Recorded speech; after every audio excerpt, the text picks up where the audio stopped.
Contribuyentes, ¿cómo están? Muy buenas tardes.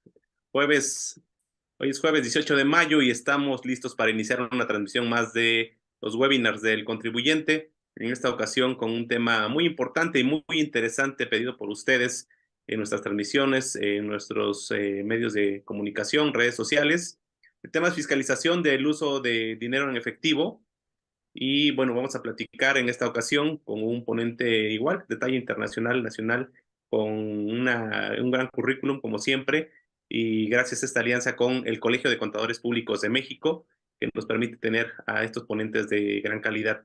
Quiero presentar a ustedes al maestro Yair eh, Kersenovich. Él es, bueno, un ponente de talla internacional, como les decía, una persona que ha formado un currículum muy interesante. Él es licenciado en Contaduría y Gestión Empresarial por la Universidad Iberoamericana, especialista en fiscal corporativo por el Instituto de Estudios Fiscales y Administrativos, así como especialista en impuestos nacionales por la Universidad Panamericana con mención honorífica. También tiene una maestría en impuestos nacionales por la Universidad Panamericana también. Es socio y miembro del despacho Tabel SDC desde el 2013 y miembro también de esta firma. Miembro activo de la Comisión de Desarrollo Fiscal 2 y de la Comisión de Tecnología Financiera y Emergentes del Colegio de Contadores Públicos de México. Además, cofundador del proyecto Impacto 2012 y autor y coautor de diversas publicaciones fiscales en medios de comunicación como El Universal, Expansión, Forbes, obviamente El Contribuyente, Fortuna y Poder y Dinero y Imagen. Bueno, pues no me queda más que agradecer al maestro Yair por esta posibilidad de poder platicar con nuestra audiencia. Conéctense por favor a YouTube, en redes sociales, también en Facebook, y les pedimos también que vayan colocando sus preguntas en nuestro chat para que puedan al final de la transmisión poder resolverlas. Vamos a platicar, vamos a detallar estas dudas, inquietudes que tienen y le damos la bienvenida al maestro. Buenas tardes. Buenas tardes, Rubén. Muchas gracias por la invitación y pues, bienvenidos a esta plática. El formato que vamos a utilizar, me parece que es el formato que han utilizado siempre. Voy a dar una breve presentación yo, platicar un poquito sobre el tema y ya posteriormente Rubén me compartirá sus dudas, sus preguntas e intentaremos resolverlas. Primero que nada, el tema de la fiscalización del uso del efectivo creo que es un tema muy controversial y un tema muy amplio. Hay muchas cosas que podremos analizar. Vamos a tratar de dar una breve empapada de lo más que podamos y también de matar ciertos mitos que se tienen al respecto. El primer, algo que es muy interesante sobre el tema y algo que a mí me da mucha risa y creo que a mucha gente le ha pasado es, hace algunos años, pocos años, salió un mito, meses, salió un mito en el cual se decía que el efectivo, si se depositaba en cuentas de banco, esto generaba impuestos. Y hubieron muchas noticias, salía en Facebook, en Twitter, por todos lados salía que si depositabas efectivo, tenías que pagar impuestos. Este mito es falso. Sí, en su momento existió un impuesto que se llama el impuesto a los depósitos en efectivo, el IDE, en el cual si tú depositas arriba de cierta cantidad, el banco se veía obligado a retenerte y pagar el impuesto. En la actualidad y en los últimos años ese impuesto ya no existe. Otro mito que existe alrededor del efectivo es que el efectivo es malo y que el efectivo es perseguido y que el efectivo no se puede transaccionar con él y no se puede hacer negocio. Ese es un mito enorme, no es cierto. Sí podemos usar el efectivo. Ahora, ¿qué es lo que es incorrecto y qué es lo que no se debe hacer? No se debe no pagar impuestos con este efectivo. También hay ciertas operaciones que la ley antilavado comúnmente conocida como ley antilavado y se llama conocida como la Ley Federal para la Prevención e Identificación de Operaciones con Recursos de Procedencia Ilícita, la vamos a llamar para estos efectos la ley antilavado para que sea más corta y más sencilla, sí regula ciertas actividades. Estas actividades la ley antilavado la llama como actividades vulnerables. Estas actividades son actividades que son utilizadas para el lavado de dinero. Repito, se puede usar el efectivo para los negocios, para operar, para el día a día, siempre y cuando ese dinero venga de un lugar legal, lícito, y si hay un ingreso y un aumento en el patrimonio del contribuyente que recibe estos recursos, pues que pague un impuesto, obviamente. Entonces, las actividades que se consideran como actividades vulnerables, las voy a citar, no voy a entrar en detalle en cada una de ellas. Es importante mencionar que estas actividades tienen diferentes umbrales. Hay algunas que tienen un umbral donde tienes que identificar a quién le estás haciendo la venta o con quién estás haciendo la operación. Y en segunda instancia, tendrías que hacer un aviso sobre esta venta en efectivo a esa persona que identificaste. Ya hay también en tercera instancia, hay actividades que te dice, esta actividad no puedes hacerla en efectivo arriba de estos montos. Fuera de estas actividades que se encuentran dentro de las actividades vulnerables, ninguna otra es ilegal hacer operaciones en efectivo y tienes que hacer algo extra sobre esto. Las actividades que voy a mencionar son la venta de activos virtuales, los desarrollos inmobiliarios, los juegos y los sorteos, las ventas de tarjetas de servicios de crédito, tarjetas de prepago y cupones, tarjetas de devoluciones y recompensas, cheques de viajero, contratos de mutuo, préstamo o crédito, blindajes, inmuebles, metales y joyas, obras de arte, vehículos, traslado o custodia de valores, servicios profesionales, esto es muy importante para los contadores que están aquí, donativos, operaciones de comercio exterior y arrendamiento de inmuebles. Todas estas operaciones tienen sus umbrales en los cuales se tiene que identificar y los que se tienen que avisar. Ahora, ¿cuáles son las actividades que son prohibidas en efectivo o que tienen un limitante? Estas actividades que tienen una limitante son, por ejemplo, la compraventa de inmuebles. El límite que tú puedes vender un inmueble es de 8,025 UMAS, que es alrededor de 830,000 pesos, un poquito más, las sumas ya sabemos que van variando. Otra actividad es la compraventa de vehículos nuevos o usados, aéreos, marítimos o terrestres. Estos están limitados a 3,210 sumas, que es alrededor de 330,000 pesos. De aquí en adelante, todas las operaciones que les voy a mencionar, la limitante para la venta en efectivo y la operación en efectivo de estas es de 3,210 sumas, que va alrededor de 333,000 pesos. La otra operación aparte de compraventa que tiene esta limitante y sobre este valor, la compraventa de vehículos, es la compraventa de relojes, joyería, metales preciosos y piedras preciosas, ya sea por pieza o por lote. Y asimismo también es considerado dentro de esto las obras de arte. La adquisición de boletos que permita participar en juegos con apuesta, concursos o sorteos, así como la entrega a pago de premios por haber participado en dichos juegos con apuesta, de concursos o sorteos.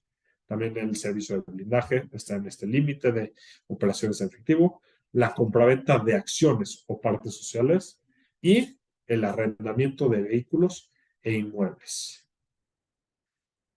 Sabiendo esto, entra mucha gente cuestiona y dice, bueno, entonces el efectivo no es ilegal. Correcto. El efectivo es una manera de operar al día a día y el efectivo es legal y es algo con lo que vivimos al día a día. Como mencioné anteriormente, lo que no es legal es el no pago de impuestos, el llegar y operar fuera del sistema y creer que con eso no vamos a ser detectados. El fisco, ¿cómo está buscando detectar a estos contribuyentes que no están pagando impuestos? Pues tiene varios métodos que lo hace, ya sea con la ley antilavado, en si ya si hacemos una transacción la cual es considerada vulnerable y te tiene que reportar la persona que te vende la joya, el coche o cualquiera, pues en ese momento el fisco va a saber que tú tuviste efectivo. Asimismo, otra manera que el fisco busca grabar e identificar a estas personas es la gente que se voltea y paga en efectivo, no declara un ingreso sobre ese efectivo y pide una factura sobre ese gasto. Otro muy común, que es una manera que fiscaliza la autoridad, es los pagos de tarjeta de crédito o un crédito. Tú llegas, pides un crédito gastas en tu tarjeta de crédito 100,000 pesos y tú tienes ingresos por 10,000 pesos y pagas en efectivo esa tarjeta de crédito, pues es obvio que hay una discrepancia fiscal. La discrepancia fiscal, no como sabemos y hemos visto en otros webinars aquí mismo en el contribuyente, la discrepancia fiscal es cuando tienes más egresos que ingresos. Y eso, al final de cuentas, cae en una defraudación fiscal. Y es algo muy lógico para la autoridad de determinar y fiscalizar. ¿Cómo pudiste haber tenido más gastos que ingresos? Debe de cuadrar todo. Al final de cuentas, esta operación y esta manera de fiscalizar la autoridad es algo que tiene mucho tiempo y es una manera muy sencilla en la cual localizan este tipo de evasores. Es importante mencionar que el SAT cada vez ha ido mejorando y ha ido profesionalizando este tipo de fiscalización y de evitar la evasión fiscal, lo cual hace que la gente busque ciertos métodos y estrategias agresivas, las cuales no son recomendables, ya que a final de cuentas es una manera de evitar el pago de impuestos. Asimismo, si podemos entrar en un poco de temas de detalle del efectivo, si tú tienes una miscelánea en la cual tienes por un lado un, un token para cobrar tarjetas de crédito y también recibes efectivo, no tienes por qué tener miedo. No, no es una cosa ilegal el estar operando así, siempre y cuando tus ingresos te voltees y los acumules. Entonces, con eso rompemos yo creo que los mitos más importantes al respecto del efectivo. El no existe un impuesto por el depósito en efectivo en este momento, sí lo existió en el pasado y no se viene algo en el futuro próximo. Y el segundo punto es que no es ilegal transaccionar en efectivo, sino lo que es ilegal es la evasión de impuestos y utilizar el efectivo para hacer esa misma evasión en la cual no se declara. Y la manera que la autoridad determina esto es o tienes mayores egresos que ingresos o si por la ley antilavado es reportado, se determina que tienes mayores egresos que ingresos. No sé, Rubén, si quieres aunar en algo más, si te gustaría que entre en detalle de algún tema más profundo o si hay algún comentario o duda que les gustaría que platiquemos. Sí, así es.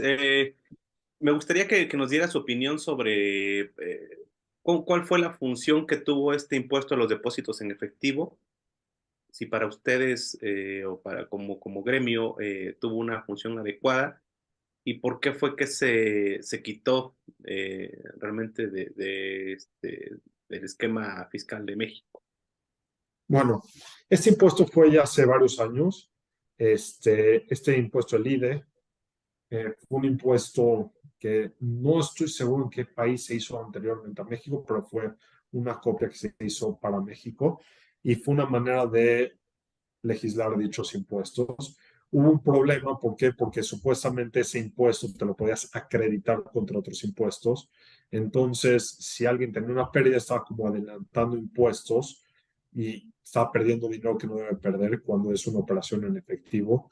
Tengo entendido que hubo gente que buscó dar la vuelta a dicha operación sacando créditos y pagando los créditos en efectivo. Entonces, a la hora de pagar el crédito en efectivo no había el depósito como tal. La verdad es que no estoy tan familiarizado con eso, pero fue la vez que fue un impuesto que se trató de hacer, se veía como buena idea al principio, pero no funcionó porque a final de cuentas al contribuyente le pegaba en sus flujos del día a día y lo tenía que usar contra impuestos que tenía que pagar posteriormente, y era dinero que el mismo banco te iba retirando de tu cuenta de banco para que el banco se voltee y lo pague. Entonces, sí fue una idea para legislar esta parte de efectivo que estaba en el sistema financiero, y lo que tengo entendido, sin entrar en un detalle, es que hizo que la gente se vuelva más informal y trate de alejarse de los mismos bancos por este miedo a que les están reteniendo impuestos, a que no pueden, a que si lo quieren de regreso, pues no lo iban a obtener tan fácilmente. Y el banco en automático, como una comisión bancaria, te lo retiraba. Respecto a la eliminación de este impuesto, ¿cuál es su perspectiva? ¿Qué le pareció la eliminación? ¿Fue algo correcto o fue un paso atrás Yo respecto? creo que sí fue algo correcto. Yo creo que se dieron cuenta de que no estaba funcionando y que estaba afectando. Yo creo que han habido ciertos impuestos ciertas legislaciones que han sido bastante buenas. Por ejemplo, este régimen simplificado de confianza, a mí en lo particular, se me hace muy amigable, se me hace muy propositivo. Este, ¿Por qué? Porque al final de cuentas el régimen simplificado de confianza, digamos que es una persona que transacciona en efectivo, es una persona que tiene ya un impuesto celular en donde no tiene que hacer una contabilidad donde mete gastos y simplifica la contabilidad. Entonces hace que sea más fácil el pago de impuestos. Al hacer más fácil el pago de impuestos, yo considero que hace que más gente quiera contribuir y más gente quiera pagar. Anteriormente, hace muchos años, e incluso antes de que yo fuera contador, existían ciertos impuestos celulares donde tú hacías una estimación de cuánto impuesto tenías que pagar. Era una cosa que mucha gente optaba, obviamente se prestaba a que gente no quería llegar y estimar un impuesto más bajo, y por eso es que no funcionó, y cada vez los sistemas se van mejorando y los impuestos se van modificando para que vayan para mejor. Yo personalmente, el régimen simplificado de confianza en personas físicas se me hace un elemento bastante bueno. Creo que en el país sí hay cierto conflicto con ese régimen por el tema de CFDIs, a lo mejor en ciertas zonas donde no es tan fácil tener una computadora, tener internet, emitir dicho CFDI, pero sí creo que es un régimen que va en un camino guiando a una persona que está comenzando su vida económica, incluso un emprendedor, para que pueda empezar a darse conocimiento de cómo es el tratamiento fiscal para después entrar ya al mundo fiscal en donde ya tienes una sociedad, donde ya eres un contribuyente más sofisticado, donde tienes una sociedad, donde tienes socios, donde tienes cucas, cofines, tienes cuentas en el extranjero, tienes ganancias peras cambiarias, y entra a un universo mucho más complejo que en este régimen se va a hacer, que lo va facilitando y te va guiando poco a poco. El depósito en efectivo se buscaba, el impuesto al depósito en efectivo, que fácilmente el banco llegaba y te hacía una retención y tú pagas el impuesto, pero al final de cuentas eso pegaba directamente en el flujo de estas personas físicas que a lo mejor y no tenían que pagar impuestos. Y un ejemplo muy sencillo, muy claro, podría ser en una remesa que están mandando que digamos que llegan a depositar en la frontera, se cruzan la frontera y depositan a su familiar para que venga para acá, y sin dinero generado en el extranjero por un residente fiscal en el extranjero que no tendría, y se le está dando como donación a un ascendiente descendiente en línea recta donde todo es libre de impuestos, llega y le quieren mandar dinero a su familiar en efectivo, a un familiar que vive acá, y pues, hubiera una retención. Yo sé que las remesas por lo general son depositadas en el extranjero, pero entramos al detalle si fuera, digamos, que cruzaron la frontera y depositaron ese efectivo para mandarlo a los familiares. En ese caso específico, sí, le estás reteniendo un impuesto a alguien que no tendría que haber pagado dicho impuesto.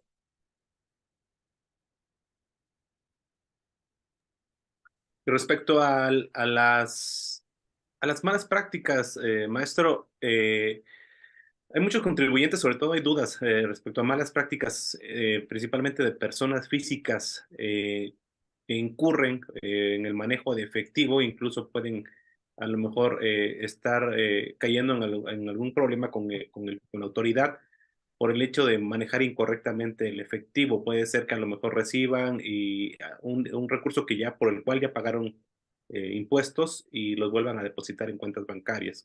Casos como este. Este, Me imagino que te refieres a, por ejemplo, yo una enajenación, retiro el dinero y lo vuelvo a depositar en la cuenta, ¿te refieres?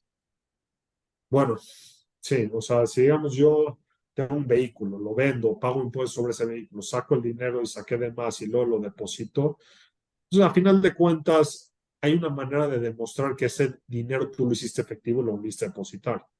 Entonces, o sea, en estricto sentido, podrías demostrárselo a la autoridad. Sí, yo sé que si la autoridad te llegara a revisar y auditar algo así en su momento, la práctica común de la autoridad es decir, no, pues este dinero, tú recibiste 100,000 pesos por la venta de tu coche, sacaste 50 y estás regresándome 20 a la cuenta de banco en efectivo.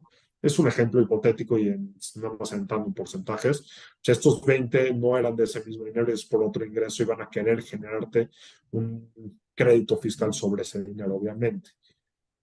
Es peleable, es discutible, pero sí cuando hay un depósito en efectivo y ese depósito no genera un impuesto, o no tienes un CFDI que vaya en la mano, sí puede llamar la atención. Obviamente, si tienes una operación tan transparente toda tu vida, útil, toda tu vida tienes ingresos completamente que pagan impuestos y retiraste efectivo y hay una operación tal cual que retiraste y luego lo regresaste, entonces es muy fácil explicarlo y entra en la obviedad de la operación. Pero si eres una persona que nunca sacó dinero de su cuenta de banco, de repente llega y mete 50,000 pesos, pues es obvio que ese dinero, no, ¿de dónde viene? Obviamente viene, o alguien te lo dio por alguna razón. Prestaste un servicio, vendiste algo, ganaste algo, o sea, no, un dinero en efectivo, o sea, nadie te da dinero simplemente por dártelo. Sí, tiene que haber algo de por medio. Puede ser una razón exenta, como por ejemplo una donación, puede ser una herencia. Esos son temas exentos de impuesto, pero tienes que demostrarlo al final del día. Vamos a leer una pregunta de un ejemplo que nos están poniendo, una pregunta.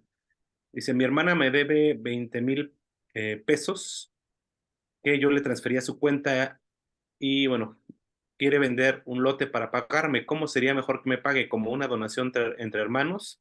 Si me paga en efectivo, ¿cómo puedo meter ese dinero al banco? No, bueno, entre hermanos, sí es grabado, las donaciones que son exentas de impuestos son ascendientes y descendientes en línea recta o entre cónyuges. O sea, se refiere a si yo le puedo donar a mis papás, a mis abuelos, tatarabuelos, o a mis hijos y a mi esposa. Y ellos me pueden donar a mí. Yo no le puedo donar a un hermano. Algo importante en este tema de donaciones es, yo si le dono, digamos, una casa a mi mamá no se puede voltear y donársela a mi hermano. O sea, de que puede, puede. Pero en el momento que se lo dona a mi hermano, ahí se genera un impuesto porque truena la exención. Ahora, en el ejemplo que acabo de mencionar, si es un préstamo tal cual, se podría hacer un contrato de préstamo y te paga, te devuelve dicho préstamo.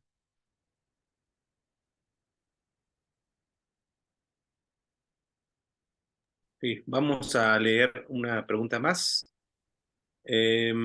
Respecto a si me prestaron 35,000 pesos por transferencia y lo regresé el mismo día, ¿debo y deben declarar y pagar impuestos por el préstamo? Es el único movimiento anual entre ambos, dice, para ambos, pero Aunque algo que es importante es, el préstamo como tal no genera un impuesto. El capital que te están prestando, a ti te prestaron 30,000 pesos, esos 30,000 pesos que tú le devolviste a él no le generó el impuesto. Lo que le genera el impuesto a él es la ganancia que generó sobre esa venta, ese interés. Entonces, sobre el interés es sobre lo que tendría que pagar impuestos. Si llego yo y te presto a ti esos 30,000 pesos y me los devuelves de inmediato y no hubo un interés de por medio, entonces no habría un impuesto a cargo en ninguna de las partes, simplemente fue un préstamo y una devolución del mismo capital. Lo ideal sí sería obviamente tener un contrato, sí por los montos a lo mejor el contrato sale más caro que la misma operación, pero si tú tienes que demuestra donde hubo una intención de que uno le presta al otro y el otro se le devolvió y tienes toda la materialidad para demostrar el mismo, debes de estar cubierto. Preguntan también, maestro, sobre el tema de las tandas. Hay personas que normalmente utilizan este tipo de esquemas para hacerse de recursos, es un esquema de ahorro, y normalmente se depositan en cuentas bancarias o a veces se manejan en efectivo, pero hacen depósitos en cuentas bancarias y aunque en alguna ocasión ya la autoridad en un comunicado se externó al respecto de que no fiscaliza tandas y todo, sabemos que no estamos exentos también de cualquier tipo de algún detalle que pueda surgir, que no sabemos la naturaleza de todas las personas que tenemos, el régimen fiscal y demás. ¿Cuál sería ahí la recomendación y cómo ve esta situación? La tanda realmente, si lo analizas a detalle, es básicamente préstamos entre partes. Digamos que son tres personas. Estamos Rubén, que está aquí conmigo, un servidor, Yair, y digamos que está Juan. Y cada uno, llevamos Rubén y yo, y le damos 10 pesos a Juan. Juan tiene 20 pesos. Luego, Yair y Juan le dan 20 pesos a Rubén. Rubén ya había gastado 10 que le había dado Juan, y ahora tiene 10, tiene una utilidad de 10. Y en el siguiente mes, en la tanda, pues a mí me dio 10 y le dio a Juan a 10. Entonces, a final de cuentas, si vemos el universo completo de la tanda, todos nos quedamos tablas entre los tres, entre las tres operaciones que hicimos. Y Rubén, corrígeme si hay algo que es mal. Al final del día, pues, quedamos tablas completamente. Entonces, fue como un préstamo que nos fuimos dando entre los tres. Y así como tuvimos un egreso, tuvimos un ingreso con el cual se mató ese dinero. Entonces, a final de cuentas, no hubo una utilidad. Es una manera de ahorro. ¿Por qué? Porque cuando tú recibes los 20 pesos, pues sí, está padrísimo. No tuve que sacar dinero, recibí los 20 y tengo un dinero extra que me cayó a mí, pero pues cada vez que tuve que repartirla a los demás, ese dinero fue llegando a los otros, es como un préstamo para que luego me devuelvan a mí.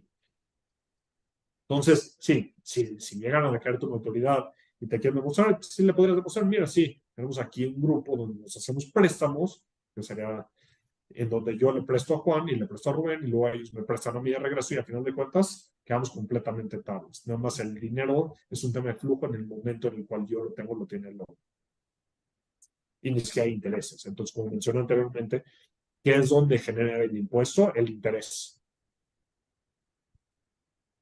Eh, Hace una pregunta también aquí el auditorio. Dice, soy ama de casa y percibo un pago de mi esposo, bueno, una aportación de mi esposo y mi hija por quincena. Parte de eso lo deposito a mi cuenta, pero trato de que por mes nunca excedan los 15,000 pesos.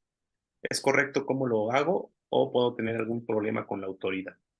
Bueno, si el depósito es en efectivo, sí podrás llegar a llamar alguna atención, pero si tu esposo o tu hija te están depositando, haciendo transferencias a tu cuenta, pues al final de cuentas, como mencioné anteriormente, son donaciones. Ahora, las donaciones, en estricto sentido, y dependiendo de los montos anualizados, se tiene que declarar se tiene que hacer una escritura pública ante notario sobre los montos de las donaciones que recibiste de tus familiares, y en tu declaración anual tendrías que declarar que recibiste esas donaciones. Perfecto. También hay bastantes dudas respecto al tema del uso de tarjetas de crédito y el pago en efectivo. Ahorita está incluso de moda el tema por la venta de boletos de los conciertos. Se hizo famoso el tema de prestar o solicitar el préstamo de tarjetas de crédito de cierto banco para poder tener acceso a boletos de conciertos. ¿Tienen dudas respecto a cuáles son los riesgos de prestar las tarjetas de crédito para que alguien más pueda hacer alguna compra, alguna adquisición y que después se pueda liquidar? ¿Hay algún riesgo de caer en discrepancia fiscal o cuáles serían los riesgos Sí. para... O sea, básicamente, ¿dónde está el riesgo? Como mencioné anteriormente, si yo llego y tengo más egresos que ingresos, pues ahí llego y la autoridad podría determinar una discrepancia fiscal. Si yo percibo de ingresos declarados 10,000 pesos y tengo gastos por 1 millón de pesos, pues es obvio que ese dinero de dónde lo saqué para pagar ahora. Si llego y le presto mi tarjeta, compro, vamos a ir al concierto ahorita de Luis Miguel, Rubén y yo compro por los dos. Y luego Rubén llega y me deposita los 5,000 pesos, que pues, no sé cuánto cuesta el concierto de Luis Miguel, se cae bien el concierto de Luis Miguel, pero digamos que yo compré ese boleto por los dos, no Rubén y yo al concierto, y Rubén llega y me deposita, me transfiere de su cuenta de banco esos 5,000 pesos, pues fue un préstamo, yo le hice un préstamo, un financiamiento a Rubén, y como mencioné anteriormente, si es tal cual una entrada y una salida sobre el mismo monto, pues no hubo una ganancia sobre el mismo. Sí, obviamente que tendríamos que tenerlo documentado y materialidad y tener todo completamente amarrado, pero como mencioné anteriormente, a veces es más caro el caldo que las albóndigas. O sea, hacer un contrato con un abogado por un boleto de Luis Miguel de 500 pesos, sí, obviamente ya me vuelto con un abogado y le digo, hazme un contrato y, y certifícamelo con fecha cierta ante el notario, pues va a ser una locura. Entonces, yo llego y quiero ser súper diligente y tener todo ciego y en un papel pongo que lo voy a prestar a Rubén y guardo el boleto y una copia. Pero pues eso es ya si quiero hacer las cosas exageradas, donde quiero demostrar completamente que esa operación fue completamente lícita, pero no es una operación, si no es una operación que haces comúnmente, no es una operación que va a buscar la autoridad revisarte, porque es una operación que pasa y muy común, que yo llego y voy al cine y leo a mis amigos, bueno, le pago por todos y ustedes luego me pagan. O yo pago el cine y tú pagas la cena. Entonces, sí, no, o sea, sí lo ideal es si te van a transferir es que sean tal cual de cuenta, no son depósito en efectivo, a menos de que sea, el depósito en efectivo puedas demostrar que sacaste dinero y que sacas dinero comúnmente a tu cuenta de banco. Es raro que entre dinero. Lo que sí es lo que no es recomendable para nada y que pasa muchas veces que gente paga en efectivo. Me tocó un caso de alguien que recibe completamente, o sea, vive de sueldos salarios y la persona gastaba su tarjeta de crédito. Y él sacaba efectivo para el gasto del día a día y se volteaba y pagaba su tarjeta en crédito con efectivo. Entonces yo le decía, pues, o sea, te estás disparando en el pie porque pues, el efectivo puede ser que duden de dónde venga.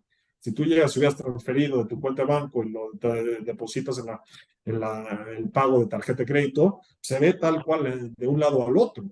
Pero si tú lo sacas para después llevarlo y depositarlo en efectivo, sí, sí suena bastante, suena que el dinero viene de otro lado.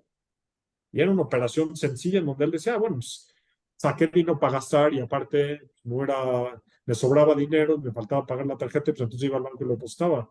Pero pues, sí, la autoridad en ese momento va a decir, oye, espérate, ¿dónde sacaste ese efectivo? El que no sabe, sí, lo saco de acá y hago esta operación. Pero es mejor ser precavido y llegar y usar, o sea, hacer esa operación que se vea tal cual la operación digital, que sale a una cuenta de banco y entra al pago de tarjeta de crédito y es completamente lineal y no hay ni cuestionamiento al respecto. Muy bien. Tenemos otra pregunta, es, la empresa donde trabajo me transfiere un extra, pero este lo uso para comprar cosas para el mismo trabajo.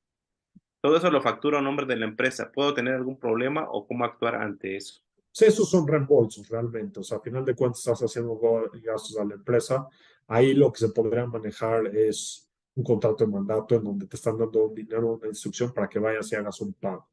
A mí en esas operaciones, ¿qué es lo que me gusta? No voy a entrar en nombres de tarjetas, pero hay ciertas tarjetas corporativas, sobre todo ahorita con todo este tema fintech, han ido abriendo cada vez más de estas. Hay algunas muy famosas donde te ponen un límite, donde llegas y tienes tu tarjeta de crédito corporativa de la empresa, que pues, te pueden poner cierta cantidad que la empresa te limite y con eso te vuelve a hacer pagos. Obviamente hay pagos que se tienen que hacer en efectivo.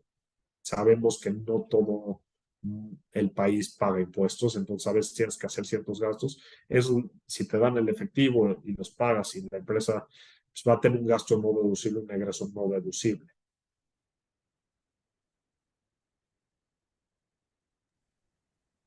Continuamos con otra pregunta. Dicen, ¿qué pasa con los depósitos que hacemos a las tarjetas de crédito? Bueno, ya lo hemos tocado un poco. En mi caso, dice esta persona, Estoy dado con el salario mínimo, sin embargo, hago depósitos a la tarjeta de crédito por entre 5 y 10,000 pesos mensuales. Ok, o sea, tú tienes un ingreso de salario mínimo alrededor de 6,000 pesos netos a tu cuenta y tú estás depositando más dinero a la tarjeta de crédito. O sea, a final de cuentas, si te llegaras a tener una revisión de la autoridad, pues, si no cuadrarían tus números. Si de repente tú recibes 6, a menos de que saques los 6, digamos que sacas los 6 y pagas 10,000 pesos a la cuenta, pues ¿dónde salen los otros 4? Si recibes 6 y dejas los 6 en la cuenta de banco y aparte pagas 10 de la tarjeta, pues ahí tienes 10 que no cuadran con la discrepancia fiscal. Este, si tú tienes 6 y llegas y haces gastos donde emites una factura por 3,000, dejas 3,000 en el banco y aparte pagas los 10,000 pesos de tarjeta, pues, tampoco suena lógico, tienes 10,000 pesos de discrepancia fiscal. Preguntan, ¿cómo declaro los depósitos por manutención, ya que tengo la sentencia de un juez? No, bueno, la manutención es un estilo de donativo, o sea, no son grabados. Al final de cuentas, tú le estás dando a tu ex esposa los recursos para mantener la manutención de tus hijos o no sé cuál sea el caso específico, pero no son un ingreso grabado. No, eso sería impresionante, que aparte para darle a los hijos, para vivir a la ex esposa, que te graban el 35% de impuesto, sería un extra incorrecto. Preguntan también, si se tienen dos cuentas bancarias, el límite de 15,000 pesos sería sumando los depósitos de un mes de las dos cuentas y que dicha suma sea 15,000 pesos. Si es así, o cuál es el fundamento legal, en qué artículo lo dice. Ejemplo, 7,000 No, en una, no, no, 7,500. no, no, no, eso no hay un límite, no existe un límite en la cuenta. Era anteriormente el impuesto al depósito en efectivo que era los 15,000 pesos y era entre todas tus cuentas de banco, pero no hay un límite para depositar. O sea, pues hay operaciones en la central de abastos y en otros lugares así, donde todo es por efectivo y se voltean y lo depositan y hay pago de impuestos sobre ese ingreso donde fue efectivo y se fiscaliza ese dinero completamente y pues, pueden depositar millones de pesos y la operación es completamente transparente. Ya si vendes algo y emites factura en automático, no hay un límite para el depósito en efectivo, no hay un impuesto especial al depósito en efectivo. Creo que se refiere más que nada al reporte que hacen los bancos Ah, bueno, sí, yo un banco está obligado a reportarte si tienes arreglo, pero mi recomendación es que aunque te reporte o no te reporte, el banco no, o sea, si depositas en efectivo algún día, si te caen, van a revisarte toda esa operación. O sea, si el banco está obligado por ley de antilavado a hacer ciertos reportes, si tú estás metido en efectivo a cada rato, eventualmente eso va a ser rastreable y cada vez los sistemas operativos de las autoridades nacionales e internacionales cada vez son más robustos, cada vez son más ágiles. Ahorita estamos entrando en una era digital en donde la inteligencia artificial, en donde el blockchain está en unas velocidades que apenas estamos viendo la puntita del iceberg, y donde todo esto va a ser detectado sin que alguien tenga que dar un reporte. En automático va a votar. Ok, preguntan también, si tengo un ahorro en efectivo, he ahorrado más de 100,000 pesos durante varios años, ahora quiero invertir, pero tengo que meter ese dinero a mi cuenta bancaria. ¿Cómo puedo justificarlo y cuál es el riesgo de que la autoridad me fiscalice este recurso? Depende de dónde proviene ese recurso. O sea, realmente, si el recurso proviene de un lugar lícito y fiscalizado y donde pago impuestos, lo puedes invertir. Si no, si lo vas a meter al sistema financiero, lo vas a utilizar, pues tendrá que pagar impuestos. ¿Cuál sería el riesgo entonces para esta persona Eh, de- Estoy asumiendo creo que es una persona que hizo algún servicio o vendió algún producto, o hizo algo donde le pagaron en efectivo y no lo declaró. Si se voltea y lo invierte, al final de cuentas le está diciendo al otro día, oye, aquí estoy, aquí tuve este dinero que no pago impuesto anteriormente. Ok. Preguntan también, tengo una cuenta bancaria, vivo en México y me depositan remesas de Estados Unidos. ¿Cómo debo manejar y cómo debo manejar este recurso? Me imagino que se refiere Sí, a... como mencioné anteriormente, las remesas por lo general son de familiares y son un donativo, a final de cuentas. O sea, es un familiar que está donando dinero, aunque provenga del extranjero, te está haciendo una donación de dinero. Ahora, para ver este tema, tendríamos que analizar cuál es la razón de la donación. Hay ciertos límites para recibir recursos que no son donaciones de ascendientes, descendientes en línea recta que son exentos, pero digamos que es un monto más importante. Si es un familiar de ascendiente, descendiente en línea recta que te está dando los recursos, pues, en tu declaración anual podrías declarar dicho recurso y dicha donación que te están mandando ellos desde el extranjero. Ok, muy bien. Bueno, vamos a seguir leyendo las preguntas. A Un veces gusto. llegan a ser un poquito repetitivas, pero bueno, vamos a tratar de que todas las personas que participan se quedan satisfechas con las respuestas. Preguntan también, ¿cómo puedo declarar mis gastos de colegiaturas? Cada mes hago un pago de colegiatura menor de 2,000. Los pagos los hago directamente en la caja de la escuela. Ellos facturan únicamente transferencia electrónica. ¿Cómo puedo declarar ese gasto? Ese gasto, bueno, las colegiaturas, me imagino que es alguien que está hablando de sus hijos que están pagando las colegiaturas y que es una transferencia que hace de pago de colegiatura, ¿no? Entonces entiendo que va por ahí. Bueno, son gastos que son aplicables para la declaración anual. Hay ciertas limitantes para eso. Este, tiene umbrales, más o menos, déjame ver aquí, por aquí puede ser que tengo más o menos cuánto es. O sea, dependiendo del grado escolar, es cuánto es la limitante de la deducción, pero al final de cuentas, si te emiten un CFDI, el CFDI lo importante es que tenga el CURP de tu hijo, que vengan los datos de cuál es su grado escolar y que venga el monto y que diga que es por transferencia y que vengan tus datos fiscales y esto lo podrás aplicar deducible en tu declaración anual.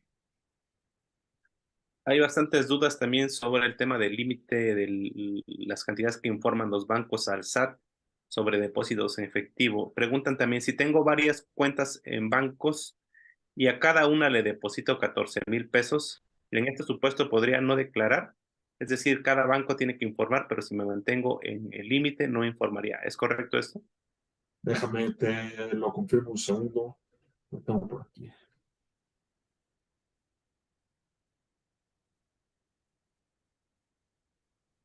Si no me equivoco, y lo quiero confirmar, este,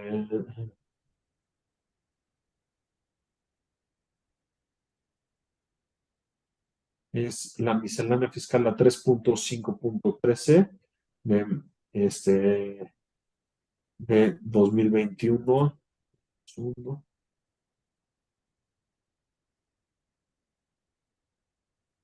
Y si no me equivoco, es por todos los bancos, pero es algo que tendría que analizar. No tengo el dato concreto, la verdad. Ok. Pero lo puedo investigar y con gusto este, informe. Perfecto. Continuamos Sí, entonces con... y de hecho lo que estoy viendo es que son 15,000 pesos, pero de manera anual. No está topado mensualmente ese monto. Ok. Eh, hay unas preguntas también respecto, por ejemplo, una persona pregunta, si se vende una casa habitación y parte se paga del pago por esa venta, se hace en efectivo, ¿cómo se debe manejar y si se debe declarar a la autoridad?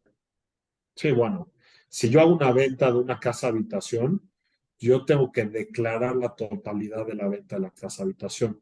Ahora, como mencioné anteriormente, las casas de habitaciones tienen un monto que ya no puedes vender por más de eso en efectivo. Si tú puedes vender por 8,000 UMAS, 8,025 UMAS, la casa habitación en efectivo. O sea, puedes recibir, digamos, que la vas a vender en 10 millones de pesos, podrías recibir 1,200,000 en transferencia, perdón, 9,200,000 en transferencia y 800,000 pesos en efectivo. Ahora tendrías que emitir un CFDI en el cual es pago a plazos y en donde mencionas que 800,000 pesos fueron pagados en efectivo. Por otro lado, si es una venta en efectivo, ahí entra la parte donde tenemos que dar aviso, bueno, el notario tendría que dar aviso de, por la ley antilavado, sobre el monto que se vendió en efectivo. Y eso es, ahorita les digo, el monto. El monto es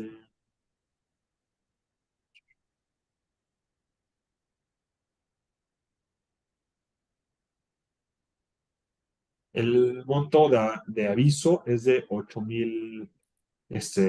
Sí, a partir de que pasas los 8,025 UMAS, tendrías que son como alrededor de 830,000 pesos, tendrías que dar aviso, el notario tiene que dar aviso de la venta y está prohibido la venta en efectivo por esos montos.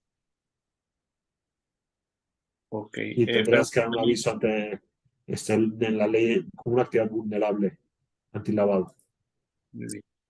pregunta otra persona, si vendí un carro y me pagan efectivo, pero no estoy dado de alta ante el SAT, ¿cuál es el riesgo de que la autoridad me pueda... Bueno, si tú compraste un automóvil y ese automóvil está registrado a tu nombre y tú lo vendiste, para el SAT y no emitiste una factura y no diste salida de ese automóvil de tu esquema fiscal, para el SAT ese automóvil sigue siendo de tu propiedad.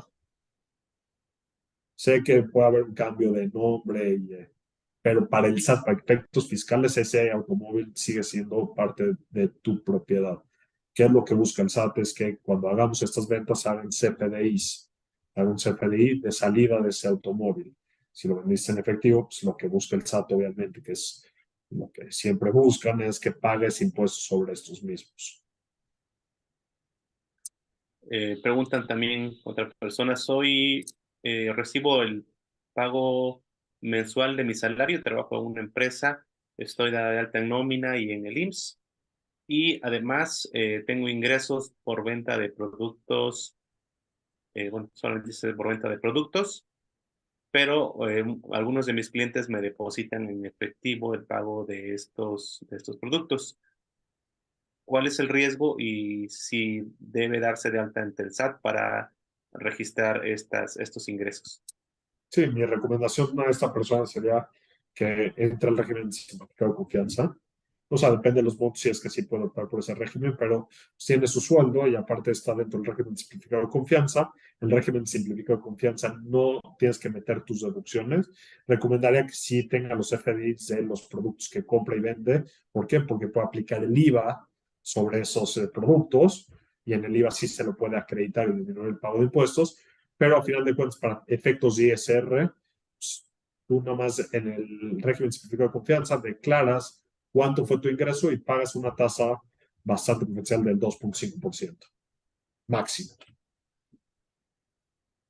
Ok, ahí está la recomendación. Pregunta otra persona, contador, en su experiencia, ¿cuál es eh, cómo actúa la autoridad? ¿Cómo a otros años sobre los depósitos o los ingresos en efectivo? ¿Ha sido, está persiguiendo más a los contribuyentes o no tiene ejemplos de este tipo? Bueno, yo creo que no en este aspecto la autoridad se ha mantenido igual que en años anteriores. No es un tema que ha perseguido más o menos, es un tema que siempre ha sido perseguido. La autoridad ahorita lo que se ha enfocado más es a temas por los mismos CFDIs, el sistema que tienen ahorita les da una facilidad para hacer revisión sobre los mismos CFDIs.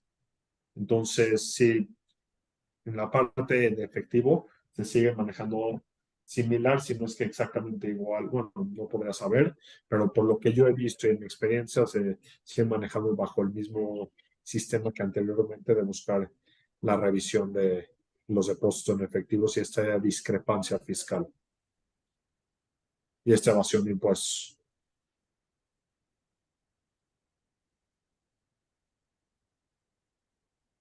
Eh, Actualmente, ¿cuáles serían como algunas recomendaciones que daría usted a los contribuyentes Bueno, mi viendo recomendación, sobre estos errores, sí, bueno, mi recomendación es que les diría es, no le tengan miedo al efectivo, el efectivo no es malo, siempre y cuando lo manejen de manera correcta. Mi recomendación es no hagan cosas buenas que parezcan malas. O sea, no lleguen y saquen el dinero para después voltearse y pagar su tarjeta de crédito. Es una cosa que no tiene malo, pero parece malo. Si van a hacer un préstamo, pues no lleguen y presten una transferencia y luego que les depositen en efectivo en su misma cuenta, en efectivo. Si acaso, si ya se los van a hacer así, dénselo en efectivo y reciban en efectivo y no caigan en un aspecto que pueda llamar la atención. Este, y pues sí, esa es la parte donde hay temas y obviamente el efectivo pues, tiene su tema, su grado de seguridad, porque al final de cuentas también es más sencillo que te lo roben y perderlo, si tienes dentro del sistema financiero que está resguardado. muy bien, pues me gustaría, creo que estamos por terminar la transmisión de este webinar muy interesante respecto a la fiscalización del uso en efectivo. ¿Algún comentario final, maestro Yair, para cerrar esta transmisión? No, nada, agradecerles muchísimo la oportunidad de estar aquí. Espero poder estar con ustedes nuevamente con algún otro tema. Espero que les haya gustado. Este, y si tienen alguna duda, yo me imagino que por medio del contribuyente pueden emitir sus dudas y me las pueden externar para yo poderlos apoyar al respecto. Así es, creo que hemos notado que las dudas respecto a este tema puntualmente a veces coinciden, ¿no? Son temas muy recurrentes, no solo en esta transmisión, sino simplemente también en los contenidos que generamos en el Contribuyentes y las preguntas que nos externan. La audiencia están enfocadas a los temas del manejo de efectivo, tarjetas de crédito, el pago y todo eso. Pero bueno, aquí ya lo decía el maestro Yair, hay que tener mucho cuidado, extremar precauciones y sobre todo, pues, a la gente que realmente no esté dado de alta, pues, cumplir, sumarse al padrón de contribuyentes y a final de cuentas pagar impuestos correspondientes para evitar problemas con la autoridad. Pues de esta manera despedimos esta transmisión. Agradecemos al Colegio de Contadores Públicos de México por esta colaboración que tenemos y agradecemos también al maestro Yair por esta hora de plática, de charla que tuvimos con él. Y esperamos que se sigan conectando al contribuyente a nuestras redes sociales, en Facebook El Contribuyente, la plataforma de Fiscoanalista, que es nuestro newsletter semanal, que todos los lunes llega a su correo electrónico. Ya tenemos más de 25,000 suscriptores activos, más la gente que también está constantemente entrando con nosotros en Facebook, también con más de 200,000 seguidores en el contribuyente.mx. Por favor, sigan manteniéndose con nosotros y el próximo jueves nos vemos en una transmisión más de los webinars del contribuyente. Gracias y hasta la próxima. Muchas gracias.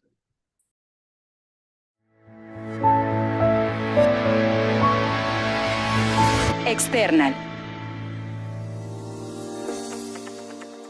es la plataforma de gestión integral de proveedores de servicios especializados más confiable del mercado. Permite de una manera sencilla y automática asegurar que sus proveedores mantengan en cumplimiento sus obligaciones fiscales y patronales, conforme a lo dispuesto en la nueva reforma de subcontratación laboral.